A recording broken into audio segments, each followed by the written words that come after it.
이 책을 최대한으로 활용하는 9가지 방법은: 첫 번째, 인간관계의 법칙을 완전히 익히겠다는 깊고도 절실한 욕구를 끌어올리라. 두 번째, 다음 장으로 넘어가기 전에 앞장을 2번 더 읽어라. 세 번째, 책을 읽는 동안에 제시하는 규칙을 어떻게 적용할 수 있을지 틈틈이 고려해보라. 네 번째, 중요한 이야기의 밑줄을 그어라. 다섯 번째, 매달 이 책을 다시 읽어라. 기회가 있을 때마다 이 책의 규칙들을 적용하라. 일상의 문제들을 해결하는 실전형 교재처럼 이 책을 활용하라. 일곱 번째, 친구들과 당신의 규칙을 위반할 때마다 10센트 또는 1달러씩 벌금을 내기를 해라. 여덟 번째, 매주 당신이 이룬 발전을 확인해라. 저지른 실수, 개선한 점, 미래를 위해서 배운 교훈이 있는지를 뒤돌아보라. 아홉 번째, 책의 마지막 장을 이용해서 당신이 언제 어떻게 규칙들을 적용했는지 기록해라. 어떻게?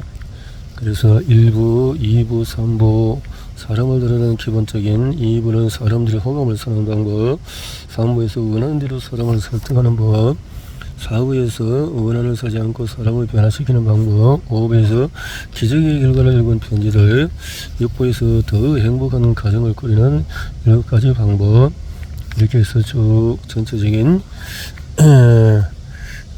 이렇게 대략이 되어지는데, 내가 가진 능력 중에서 가장 위대한 능력은 사람들에게 열정을 불어넣는 것이라고 생각합니다. 누군가에게서 최고의 능력을 끌어내는 방법은 칭찬과 격려를 건네는 것입니다. 상세의 비판만큼 누군가의 야심을 꺾는 것도 없습니다. 나는 그 누구도 비판하지 않습니다. 나는 일하는데 필요한 장려책을 마련해 주는 것을 중시합니다. 그렇게 나는 칭찬을 하지 못해서 안달하기는 해도 결점을 찾는 것은 꺼립니다. 나는 진심으로 남을 인정하고 칭찬하는 것을 좋아합니다. 일부에서 사람을 다루는 기본적인 방법은 1장에서 꿀을 얻고자 한다면 벌집을 거둬 차지 마라. 1931년 5월 7일 뉴욕에서는 가장 큰 화재를 일으켰던 금가작진이 절정을 향해 치닫고 있었다. 수주간의 추적 끝에 웨스트엔드가 있는 애인의 아파트에 숨어있던 살인자 일명 쌍건점 크롤리가 결국 포위된 것이었다. 그는 음주도 흡연도 하지 않은 사람이었다. 150여 명의 경찰과 형사들이 옥상에 잠복하여 지붕에 구멍을 뚫은 뒤에 체로 가스를 설부해서 범인을 집 밖으로 꺼내려고 시도했다. 인근 건물에서도 그 아파트를 향해 총구를 겨누는 중이었다. 1시간이 넘도록 뉴욕을 고스러운 주택가에 온갖 총소리가 울려 퍼졌다. 그들은 어디에 몸을 감춘 크롤리는 쉬지 않고 경찰에게 총을 쏘았다. 흥분한 채로 그 교전을 지켜보는 사람만 만여 명이었다. 뉴욕의 길거리에서 그런 광경이 펼쳐진 것은 처음 있는 일이었다. 크롤리가 체포되었을 때 경찰청장 FP 멀리는 이렇게 말했다. 뉴욕 역사상 이렇게 위험한 범죄자는 없었습니다. 그는 일말의 고민도 없이 사람을 죽입니다. 하지만 정작 크롤리 자신도 그렇게 생각했을까?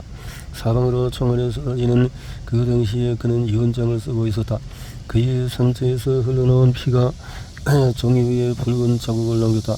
그의 유언은 이런 것이었다. 내 오다니는 피곤하고 지친 심장이 있다. 그러나 그 심장은 따뜻하다. 이 일이 있기 얼마 전에 크롤리는 롱아일랜드 인근의 한 시골에서 애정행각을 벌이고 있었다.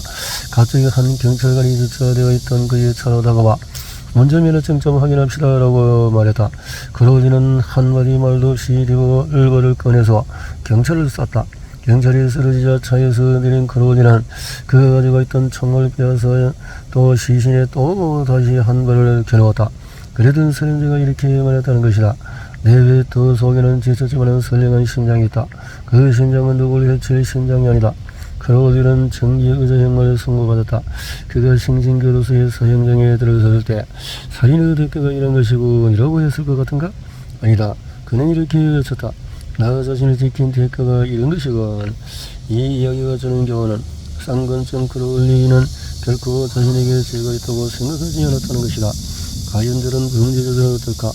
만약 크롤리의 태도가 유별나다고 생각한다면 다음의 이야기를 들어보시라. 나는 내 삶의 가장 좋은 시기를 사람들에게 기쁨을 또 즐거움을 주며 보냈는데 내가 얻은 보상은 무엇이었나? 역설과 경찰에게 쫓기는 삶이라니. 바로 알 카포네가 한 말이다. 한때 공공의 적이었으며 시카고에 암흑글을 소리쳤던 험악한 조직의 우두머리였지만 그 또한 자신의 죄를 인정하지 않았다. 실제로 그는 자신을 공공의 은인이라고 여기며 이해받지 못하고 천대받은 인물이라고 생각했다. 뉴욕 그 갱단의 총에 맞아 쓰러져가는 도중에 더치 슐츠 역시 이와 같은 말을 남겼다. 뉴욕에서 가장 악명을 떨친 악인 중에 한 명이었던 그는 한 기자와의 면담 중에서 자신이 자선 사업가라고 주장했고 실제로 그렇게 믿었다. 악명 높은 싱싱 교도소에서 오래도록 교도소장을 지낸 루이스 로스는 나에게 편지를 보내서 그의 교도소에 있는 범죄자 중에 자신이 죄인이라고 생각하는 사람이 그리 많지 않다고 설명했다.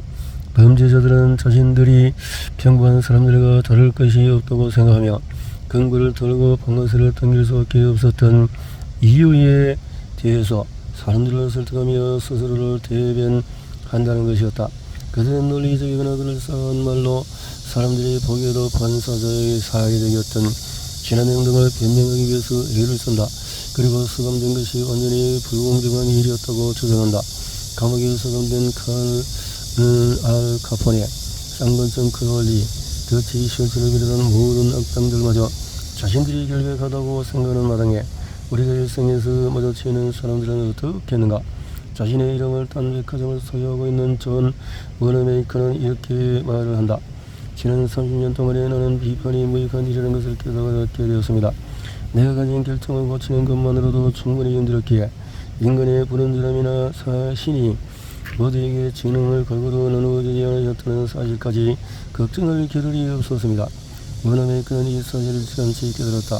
하지만 나는 30년을 넘게 실수를 거듭하고 나서야 99% 인간은 자신의 크기와 상관없이 자신에게 죄가 없다고 생각한다는 것을 깨달을 수 있었다. 비판은 상대에게 방어적인 태도를 취하게 하고 변명하다로 만든다는 점에서도 무의미하다. 그리고 자존심에 상처를 입히고 앙심을 품게 만든다는 점에서 위험하기도 하다. 국제적으로 저명한 심리학적인 F. 스키너는 올바른 행동을 했을 때 보상을 받은 동물이 잘못된 행동을 했을 때 벌을 받은 동물보다도 더 빨리 학습하며 학습한 것을 오래 기억한다는 사실을 증명했다. 보다 최근의 연구들은 이 같은 규칙이 사람에게도 적용된다는 사실을 밝혀냈다. 비판은 지속적인 변화를 끌어내지 못한다. 오히려 앙심과 고통을 안겨줄 뿐이다. 또 다른 유명한 심리학자인 한스 셀리에는 이렇게 말했다. 우리는 칭찬을 강망하는 만큼 비난을 꺼린다. 이토록 악감정을 불러일으키는 비난은 상황을 개선하기는커녕 최근 친구, 가족들의 의욕을 꺾을 수 있다는 것이다. 오클라호마 유니버시티 엔지니어링 회사에서 보안을 담당하고 있는 조지 B. 조슨스턴의 임무는 직원들이 안전모를 착용하는지 감시하는 것이었다. 과거에 그는 안전모를 착용하지 않은 일꾼들을 마주칠 때에는 변명이 통하지 않은 강압적인 말투로 규칙을 지킬 것을 명령하곤 했다. 직원들은 마지못해 그의 명령을 따랐으나 그가 자리를 비우기 무섭게 안전모를 벗어버렸다. 그는 방식을 바꾸기로 했다. 법정을 준수하지 않은 사람을 만나면 혹시 안전모가 맞지 않느냐고 물어보았다. 그리고 상냥한 말투로 안전모가 사고를 방지하기 위해서 제작된 것이기 때문에 작업 중에는 작용이 권장된다는 사실을 상기시켜 주었다. 그 뒤로 일꾼들은 군소리 없이 규칙을 따르게 되었다. 지난 역사를 들여다보면 비판이 부질없다는 예시가 수두함을 알 수가 있다. 예를 들면 그 유명한 시어도 루즈벨트와 테프드 대통령 사이에 벌어진 싸움이 있다. 이 싸움으로 인해서 공화당은 분열이 되었고 우드로 윌슨이 백악관에 입성하였으며 1차 세계대전에 관한 이야기가 헤드라인을 장식하였고 역사의 흐름이 뒤바뀌게 되었다. 이러한 일을 간단히 요약하자면 이렇다. 1908년 시어도 루즈벨트가 백악관에서 물러났을 당시에 그는 테프드를 지지했고 테프드는 결국 대통령에 당선되었다. 그러자 시어도 루즈벨트는 한가하게 사자 사냥을 하러 아프리카로 떠났다. 하지만 다시 미국으로 들어온 그는 신경에 큰 변화를 겪게 되었다. 그는 테프드의 보수성을 규탄하면서 본인의 세 번째 재임을 위해서 공화당의 후보 지명을 받으려 했다. 그는 볼무스당이라는 새로운 당을 창당하기로 했으나 이 모든 것은 공화당의 계멸로 이어졌을 뿐이었다. 실제로 선거가 이루어졌을 때 윌리엄 하워드 테포트와 공화당은 버몬트와 유타에서만 승리했다. 이는 공화당 역사에서 가장 참혹한 패배였다. 시어도 루즈벨트는 테포트를 비난했다. 하지만 테포트는 어땠을까? 그는 눈물을 흘리며 이렇게 말했다. 내가 할 수 있는 것을 했을 뿐입니다. 누구를 명해야 할까? 루즈벨트일까 아니면 테포트일까? 알 수 없을 뿐더러 알고 싶지도 않다. 내가 하고 싶은 말은 시어도 루즈벨트의 비판이 테포트에게 닿지 않았다는 것이다. 그의 비판은 테포트가 눈물을 흘리며 억지로 변명하도록 만들었을 뿐이다. 내가 할 수 있는 것을 했을 뿐입니다. 테포트 돔 유전 스캔들의 예도 있다. 1920년대 초 이 사건으로 인해서 일간지들이 격권을 금치 못했다. 미국 전역을 강타한 스캔들이었다. 현재는 그 어떤 미국인도 그와 유사한 일을 겪은 적이 없었다. 그 내막은 이러했다. 하딩 내가가 내무 장관을 지내던 엘버트 B. 폴은 엘크 힐과 티포트 돔에 있는 정부의 석유 매장량에 대한 임대권을 위임받았다. 해당 매장량은 훗날에 해군이 사용할 수 있도록 따로 확보되어 있었던 것이었다. 폴 장관의 경쟁 인사를 허락했을까? 그럴 리가 없었다. 그는 그 먹음직스러운 기업권을 주인이었던 에드워드 L. 도인에게 전표를 양도했다. 도인은 어떻게 했을까? 그는 폴 장관에게 임대를 하는 명목으로 10만 달러를 주었다. 게다가 폴 장관은 고압적인 태도로 미 해병대에게 엘크 힐 인근에서 석유를 채취하고 있는 군소 유전업자들을 쫓아내라고 명령했다. 해병대가 이들은 총괄위에서 자연들을 통해서 쫓겨난 경쟁자들은 법정으로 달려갔다. 키보드 도움 스캔들은 그렇게 세상에 드러나게 되었다. 스캔들의 지독한 악취로 인해서 하딩 행정부는 붕괴되었고 미국 전역은 총격의 일사였으며 공화당은 엉망이 된 데다가 에거드비 폴은 감옥에 갇혔다. 폴은 그 어떤 공인보다도 명예란 비난을 받았다. 하지만 그 자신이 한 일을 후회했을까? 절대 아니다. 매년 후 하버트 후보는 한 대전연설에서 하딩 대통령을 죽음으로 몰고 간 것은 친구의 배신으로 인해서 생긴 정신적인 불안과 걱정이었다고 밝혔다. 그 이야기를 들은 폴의 아내는 의자에서 벌떡 일어나 눈물을 흘리고 쏟고 운명을 탓하며 이렇게 외쳤다. 폴이 하딩을 배신했다고? 말도 안 돼. 내 남편은 그 누구도 배신한 적이 없어. 이렇게 금으로 득찬 집에서 살면서 그가 나쁜 짓을 저지를 이유가 없잖아? 정작 배신을 당한 건 폴이야. 사람들이 그를 십자가에 못 박은 거라고. 인간의 본성을 보여주는 예시다. 범죄자들은 자신들을 제외한 모든 사람을 비난한다. 그리고 우리 또한 다르지 않다. 그렇기 때문에 당신이나 나나 앞으로 누군가 비난하려 할 때면 알카포네, 쌍권총 크롤리, 그리고 엘버트 폴을 또 올려보는 것이 좋겠다. 비판은 전서구와 같은 것이어서 반드시 원점으로 돌아온다. 우리가 바꾸려고 하거나 비난하려고 하는 사람이 변명을 늘어놓으며 우리에게 비난의 화살을 돌릴 수 있다는 사실을 받아들이자. 그들은 테포트처럼 이렇게 말할 수도 있다. 내가 할 수 있는 것을 했을 뿐입니다. 1865년 4월 15일 아침에 에이브리엄 링컨은 포드극장바로 건너편에 있는 싸구려 숙박시설의 문간방에 누워 죽음을 맞이하고 있었다. 좋은 물고서 부스가 그를 저격한 후의 일이었다.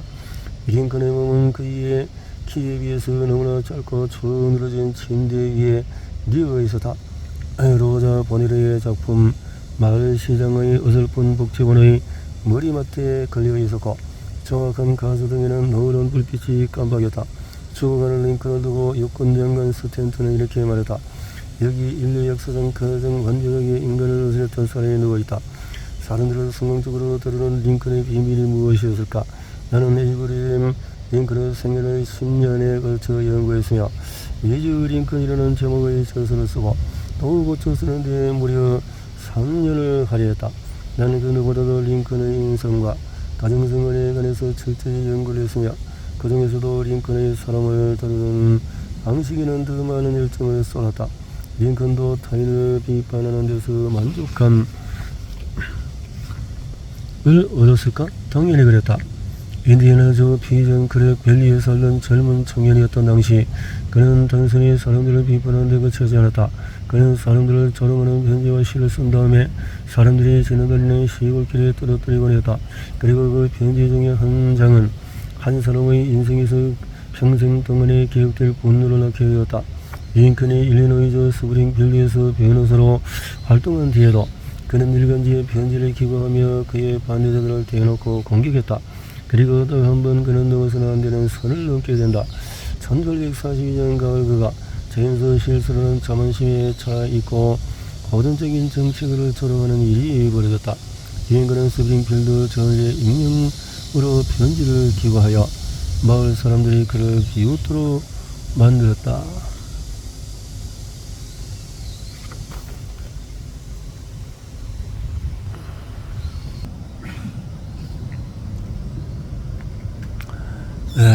예민하고 오만한 성격의 실스는 객본에서 편지의 주인을 찾아낸 뒤에 말을 타고 링컨을 가져서 그에게 결투를 신청했다. 싸움을 원하지 않았던 링컨은 결투에 반대했지만은 명예를 지키기 위해서 어쩔 수 없이 결투를 승낙해야 했다. 링컨에게 무기 선택권이 주어졌다. 그는 매우 긴 팔을 가지고 있었기에 기병들이 사용하는 날이 넓은 칼을 선택했다. 그는 웨스트 포인트 졸업생에게 칼싸움 기술을 배웠다. 결전의 날 그와 실스는 미시시피 강의 모래톱에서 만나서 목숨을 건 결투를 준비했다. 하지만 마지막 순간에 이 배인들이 나서 결투를 중단시켰다. 그 사건을 링컨에게 일세일대의 충격으로 남게 되었으며 그에게 사람들을 다루는 데 필요한 기중한 가르침을 안겨주었다. 그는 그 뒤로 단 한 번도 남을 모욕하는 편지를 쓰지 않았다. 이거 다친 그 누구도 조롱하지 않았다. 그날부터 그는 그 누구도 비난하지 않는 사람이 되었다. 시간이 흐른 뒤에 남북전쟁이 한창이던 때에 링컨은 포토맥 지구 사령관으로 맥클랜드 포프 본사이를 훑고 미들 차례로 임명했으나 모두 비극적인 실책을 저지른 뒤에 링컨을 절망에 빠뜨렸다. 미국인의 절반이 무능한 정권들을 맹렬히 비판하는 와중에도 링컨은 그 누구에게도 악감정을 가지지 않고 너그럽게 대하며 평정을 유지했다. 그가 가장 좋아하는 말은 비판을 받고 싶지 않다면 비판하지 말라 였다. 그리고 링컨 부인과 다른 사람들이 남부 사람들을 두고 혹독한 평을 할 때도 링컨은 그렇게 말했다. 그들을 비난하지 마라. 우리도 같은 상황이었다면 그들에게 행동했을 것이다. 그러다고 링컨에게 타인을 비난할 일이 없었던 것은 아니다.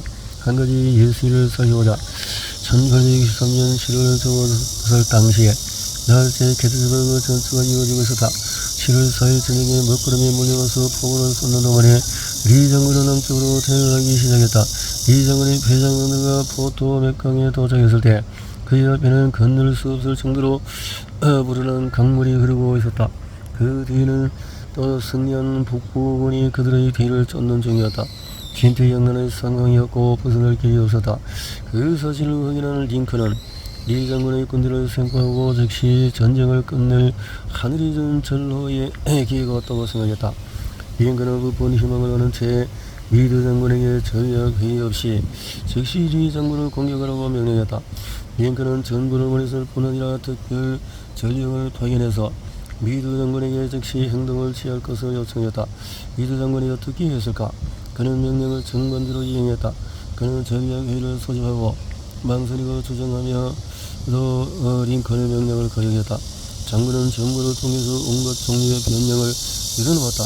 나는 리 장군을 직접적으로 공격하는 것을 거부했다. 리 장군은 물살이 약해진 톱을 타서 포토맥강을 건너 병사들을 데리고 탈출했다. 링컨은 경로하며 아들로부터 이게 소리쳤다. 이게 대체 무슨 소리지? 세상에나 손만 뻗으면 잡을 수 있는 거리에 있었는데 군대는 내 명령에도 움직일 생각을 하지 않다곤 그 상황에서는 누구들 네 장군을 묻힐 수 있었을 거야. 나라도 그를 잡을 수 있을 거란 말이야. 크게 낙담 심한 링컨은 자리에 앉아 미드 장군에게 다음과 같은 편지를 썼다. 그 당시 링컨은 보수적이고 절제된 언어를 사용하고 있었다. 따라서 1863년 링컨이 쓴 편지는 가장 가혹한 질책과 버금가는 것이라고 할 수 있다. 친하는 미드 장군 기하, 당신은 리 장군은 털질이 가져올 불행의 크기를 제대로 인식하고 있을 것 같다고 생각되지 않습니다. 그를 손쉽게 잡을 기회였습니다. 최근에 이루은 여러 승리가 누구로서 그를 찾기만 했다면 전쟁을 끝낼 수도 있는 일이었습니다. 하지만 그를 붙잡지 못하기 때문에 전쟁이 무의한 연장될 것입니다. 지난 월요일 우리 장군을 눈앞에서 놓친 당신이 어떻게 겨우 기존 병력의 3분의 2만 가지고 강의 남쪽으로 내려가서 그를 잡을 수 있겠습니까? 그걸 기대하는 것은 어불성설입니다. 당신은 저를 얘기로 쫓고 헤어질 수 없을 정도로 마음이 괴롭습니다. 그 편지를 읽은 미드 장군은 어떻게 했을까? 미드 장군은 그 편지를 읽은 적이 없다. 링컨이 편지를 붙이지 않았기 때문이다. 그 편지는 링컨이 작고한 뒤에 남은 서류들 가운데서 발견되었다. 지금부터 내 추측일 뿐이다. 그 편지를 쓴 뒤에 링컨은 창밖을 쳐다보며 이렇게 생각했을 것이다. 잠깐만, 어쩌면 내가 경솔한지도 몰라. 여기 고요한 백악관에 앉아서 미드에게 공격을 명령하는 것은 쉬운 일이지. 하지만 그 트집에 있던 게 나였다면, 그리고 지난주에 미드가 본 피를 보고 보상당하거나 죽어가는 병사들이 내지를 비명과 고함을 들었다면 나 역시 공격을 두려워했을지도 모르지. 너 역시 미드의 소심한 성격을 가졌다면 그 어떤 결정을 내렸을 거야. 게다가 이미 지나간 일이야. 이 편지를 보내면은 내 기분은 조금 나아지겠지만, 그러나 미드는 자신을 해명하려 하겠지. 그는 나를 비난할 것이고 악감정을 풍기게 될 것이야. 그리고 그는 끝장난 지휘관이 되어 강제로 사임하게 될지도 몰라. 앞서 말했듯이 그렇게 링컨은 편지를 한쪽으로 치워버렸다. 쓰러진 병을 통해서 날카로운 비판과 질책이 가히 예외 없이 아무 부질없는 결과로 가져오는 것을 배운 바가 있기 때문이었다. 히어도 루즈벨트는 그가 대통령을 지내는 동안에 당황스러운 문제가 직면할 때면은 몸을 붙이고 앉아 그의 배역한 책상 위에 달려있는 커다란 링컨의 초상화를 올려다보며 이렇게 자문했다고 한다. 링컨이 내 상황에 놓였다면 어떻게 행동했을까? 이 문제를 어떻게 해결했을까? 앞으로 누군가 충고하고 싶은 마음이 들면은 지갑에서 $5 지폐를 꺼내서 링컨 얼굴을 보며 이렇게 물어보자. 링컨이었다면 이 문제를 어떻게 다루었을까? 누군가를 변화시키거나 규제하거나 개선하고 싶은가? 좋다. 그 자체는 괜찮다. 나도 찬성이다. 하지만 당신부터 시작해보는 것은 어떨까? 선전의 이기적인 관점에서 다른 사람을 개선하는 것보다도 훨씬 더 유익할 뿐더러 훨씬 더 위험하다. 공전을 말했다. 자신의 문화 퍼치우기 전에 이웃집 지붕에 쌓인 눈을 나무라지 말라. 내가 젊었을 적에 사람들에게 깊은 인상을 남기려고 안간힘을 썼을 때 나는 리처드 하딩 데이비스에게 어리석은 편지를 보내고 말았다. 그는 한때 미국 문학계에서 한 획을 그은 사람이었다. 나는 작가들에게 한 잡지 기고 그거를 준비 중이었고 데이비스에게 그의 작업 방식을 물었다. 그에 앞서 몇 주 전에 나는 다른 사람에게 편지 한 통을 받은 적이 있는데 그 편지 말단에 이런 표시가 되어 있었다. 구슬을 받아 적은 글로 교정은 보이지 않음. 나는 제법 감명을 받았다. 그 편지를 받아 쓰게 한 사람이 바쁘고 중요한 거울인 것처럼 느껴졌다. 나는 조금도 바쁘지 않았지만 리처드 하딩 데이비스에게 깊은 인상을 남기고 싶은 나머지 짧은 편지 끝에 그 말을 사용했다. 구슬을 받아 적은 글로 교정은 보지 않음.